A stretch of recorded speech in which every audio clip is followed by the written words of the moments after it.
তাহলে আমার এই একাকিত্বটা হতো না। এই এখন একাকিত্ব, আমি একা থাকি, আয়া থাকে সঙ্গে।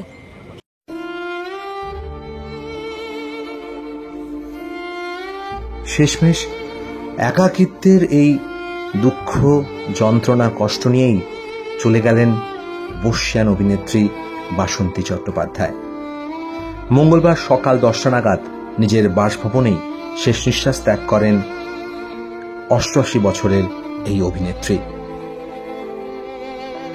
পাঁজরের হাড় ভেঙে হাসপাতাল থেকে ফেরার পর প্রায় 6 মাস শয্যাশায়ী ছিলেন অভিনেত্রী। শুধুমাত্র তাই নয়, বাসন্তী দেবী দীর্ঘদিন ধরে ক্যান্সারে ভুগছিলেন।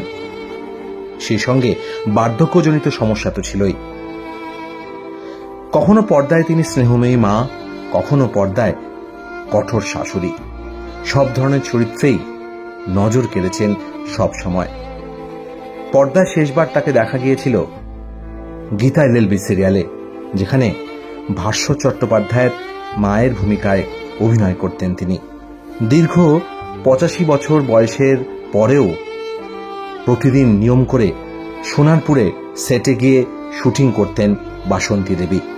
বারবার তার বিভিন্ন সাক্ষাৎকারে উঠে এসেছে একাকিত্বের কথা, তার একলা দিন যাপনের কথা। দুটো ঘর, তো দুটো ঘরের মধ্যে একটা ঘরে মেয়ে থাকে, একটা ঘরে জামাই থাকে। আর না, সত্যি কথা রাখার জায়গা নেই। জামাইকে সেজন্য অনেক বলেছিলাম যে এমন কোনো ফ্ল্যাট দেখতে পারতো তো 3টে ঘর থাকতো, আমি সেখানে থাকতাম। হ্যাঁ মা, সেটা হয়ে ওঠেনি, আর এখন হবে না। এই ওইটাই উচিত ছিল ওদের করা, যে একটা ভালো 3টে বড় ফ্ল্যাট দেখে আমাকে নিয়ে গিয়ে রাখা, তাহলে আমার এই একাকিত্বটা হতো না। এই এখন একাকিত্ব, আমি একা থাকি, আয়া থাকে সঙ্গে। প্রতি মাসে তার ওষুধের বিল প্রায় 20,000 টাকা করে হতো। স্বভাবতই শেষ দিন পর্যন্ত যতদিন শরীর পেরেছে ততদিন কাজ করে গেছেন বাসন্তী দেবী। না, কাজে ব্যাক করলে কাজের ভালো লাগে।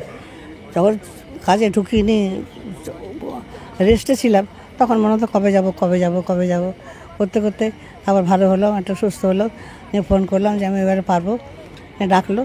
তারপর যেদিন এলাম সেদিনে এরা এত খুশি, এরা এমন কেউ নেই যে আমাকে দেখতে গেছে।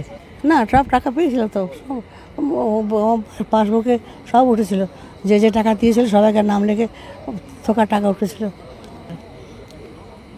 আর অনেকে টাকা দিয়েছে, অনেক টাকা পাঠিয়েছে ওই ব্যাংকের যেটা করেছিল ভাস্বর, সব নাম্বার দিয়ে সব টাকা। তো স্নেহাশিসে তো কত টাকা দিয়েছে।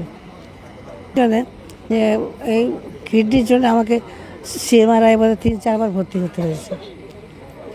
তাতেই একেবারে 2 লাখ, 2.5 লাখ, 3 লাখ করে বেরিয়ে গেছে ওখানে।